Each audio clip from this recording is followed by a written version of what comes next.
আর এই মাছ খেতে কিন্তু খুবই স্বাদ আছে। এই মাছ কিন্তু কাঁটা নেই, বাচ্চা থেকে বয়স্ক সবাই এই মাছ খেতে পারবে। কম বেশি এক থালা মাছ হয়েছে। মাছ থেকে আমার কতগুলো মাছ হয়েছে। মাছ ধুয়ে নিয়ে ফিরে আসছি রান্নার কাছে।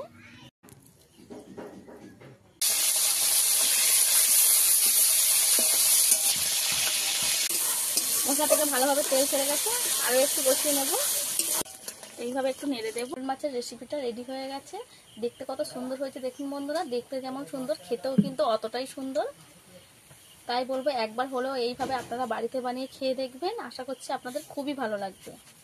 নমস্কার বন্ধুরা, মামুনির রান্নাঘরে সুরজপুরে আপনাদেরকে আবারও অনেক অনেক স্বাগত জানিয়ে আজকে আবার একটা নতুন রেসিপি নিয়ে চলে এসেছি প্রতিদিনের মতন। এই যে পমফ্রেট মাছ নিয়েছি, এই পমফ্রেট মাছের কারি করে দেখাবো। পুরো ভিডিওটা আমার সঙ্গে থাকবেন। এই পমফ্রেট মাছের তো অনেক রকমের রেসিপি খেয়ে দেখেছেন, আজকে আমি কারি বানিয়ে দেখাবো। পুরো ভিডিওটা আমার সঙ্গে থাকবেন, আশা করছি আপনাদের খুবই ভালো লাগবে। চলুন তাহলে রান্নাঘরে চলে যাবো আর রেসিপি শুরু করব। রান্নাঘরে চলে এসেছি, এবারে মাছটাকে কেটে নেব। মাছটা কিন্তু অনেক টাটকা মাছ একটা, আর এই মাছ খেতে কিন্তু খুবই স্বাদ আছে।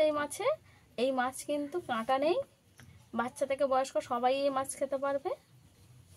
কম বেশি এই মাছ সবাই পছন্দ করে, একবার হলেও এইভাবে আমার মতন করে বানিয়ে দেখবেন। মাছটাকে কেটে নেব।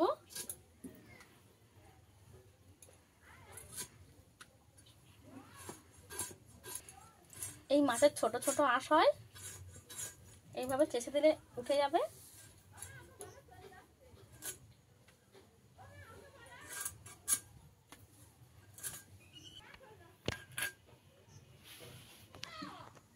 মাছটা আমি এইভাবে কেটে নেব।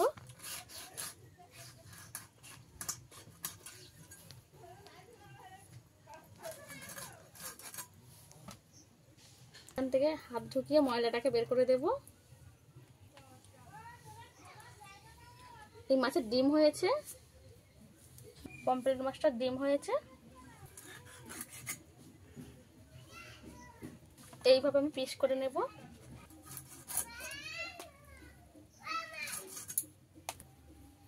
একটা মাছ কেটে আমার 6 পিস হয়েছে, আরো একটা কেটে নেব।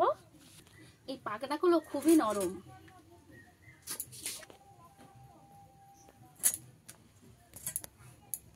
এই মাছ কাটাও খুবই সোজা, এইভাবে মধ্যখান দিয়ে কেটে নিলে পিস করতে খুবই সুবিধা হবে।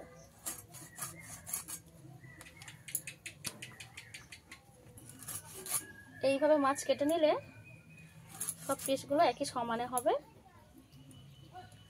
এই ময়লাটা অবশ্যই ফেলে দেবেন। প্রত্যেকটা মাছই আমার ডিম হয়েছে, অনেকটাই বড়।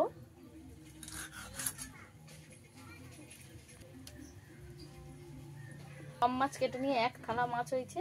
মাছ থেকে আমার কতগুলো মাছ হয়েছে। মাছ ধুয়ে নিয়ে ফিরে আসছি রান্নার কাছে। লাগিয়ে রেখে দেব। আদা এইভাবে কুচি কুচি করে কেটে নিয়েছি। পেঁয়াজ ছাড়িয়ে পরিষ্কার করে নিয়েছি, কেটে নেব। পেঁয়াজটা আমি মিহি করে কেটে নেব। এইভাবে সরু সরু করে কেটে নেব পুরো পেঁয়াজটা।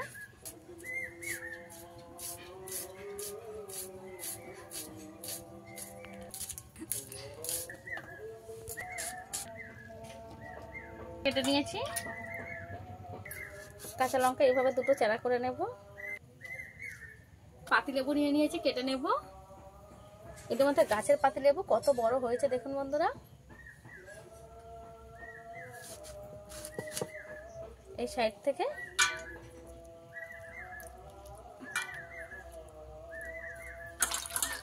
এটা হলেই হয়ে যাবে আমার, রেখে দেব। এবার সবকিছু বেটে নেব। আদা রসুন একসঙ্গে বেটে নেব।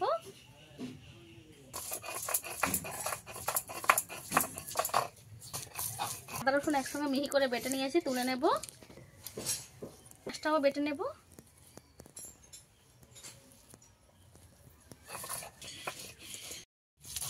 একদম ভালো করে বেটে নিয়েছি।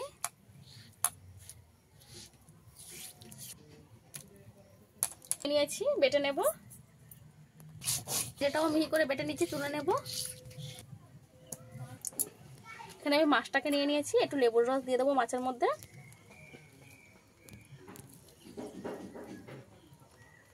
স্বাদ মতো লবণ দিয়ে দেব।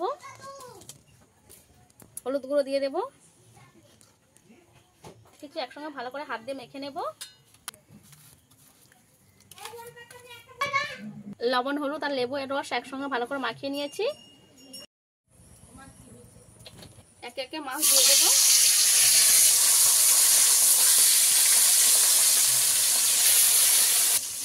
উল্টে দেবো। মাছগুলো এইভাবে উল্টে পাল্টে ভেজে নেব। মাছ ভাজা হয়ে গেছে, তুলে নেব। মাছটা আমি ঠিক এইভাবে ভেজে নিয়েছি। মাছগুলো একইভাবে ভেজে নেব।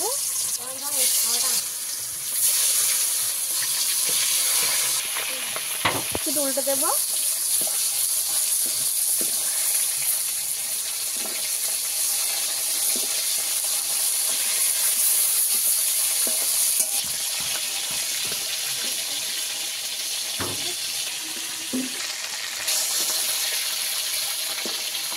মাছগুলো ভালো করে উল্টে পাল্টে লাল লাল করে ভেজে নেব।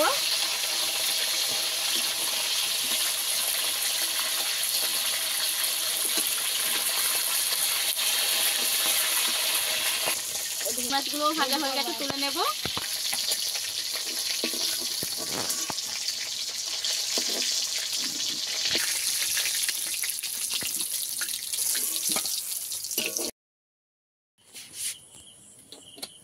ফোড়নে দেব গোটা গরম মশলা।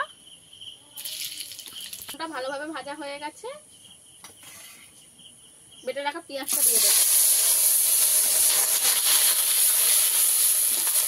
বেটে রাখা পেঁয়াজ 1 মিনিট ধরে ভেজে নেব।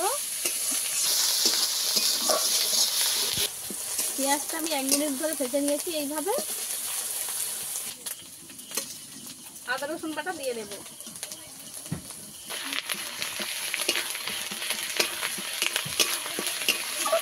এখন পেঁয়াজ একসঙ্গে কিছুক্ষণ ভেজে নেব। আদা রসুন আমি কিছুক্ষণ ভেজে নিয়েছি। বেটে রাখা টমেটো দিয়ে দেব।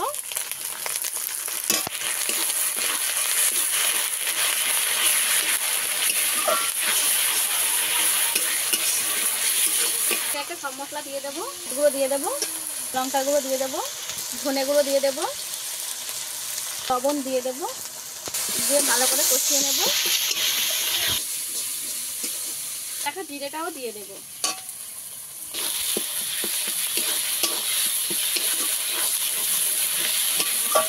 এবারে মশলাটা কিছুক্ষণ কষিয়ে নেব, যতক্ষণ না মশলার কাঁচা গন্ধ চলে যায়।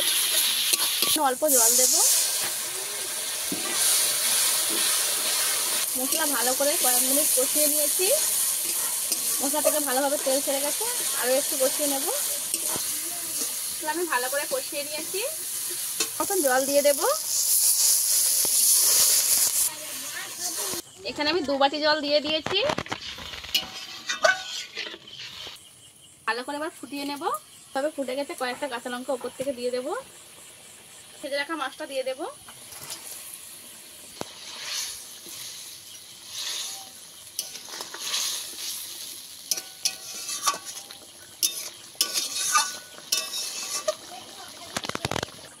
ঢাকা লাগিয়ে কিছুক্ষণ রেখে দেব।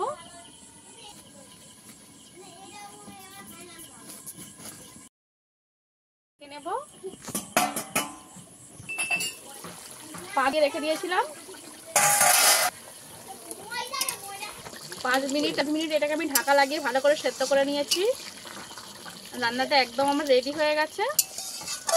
প্রত্যেকে গরম মশলা ছড়িয়ে দেব।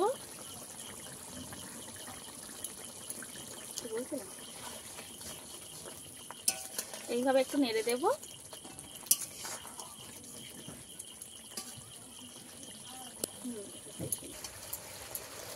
নামিয়ে পমফ্রেট মাছের কারি আমার রেডি হয়ে গেছে, নামিয়ে নেব।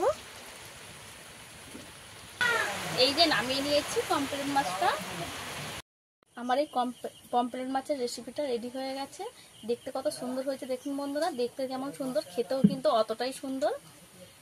তাই বলবো একবার হলেও এইভাবে আপনারা বাড়িতে বানিয়ে খেয়ে দেখবেন। আশা করছি আপনাদের খুবই ভালো লাগবে। আমার এই রেসিপিটা আপনাদের কাছে কেমন লেগেছে অবশ্যই আমাকে কমেন্ট করে জানাবেন। ভালো লাগলে লাইক, সাবস্ক্রাইব ও শেয়ার করে আমার পাশে থাকবেন। আজকে ভিডিও এই পর্যন্তই। দেখা হচ্ছে নতুন কোনো ভিডিও নিয়ে। ততক্ষণে ভালো থাকবেন, সুস্থ থাকবেন।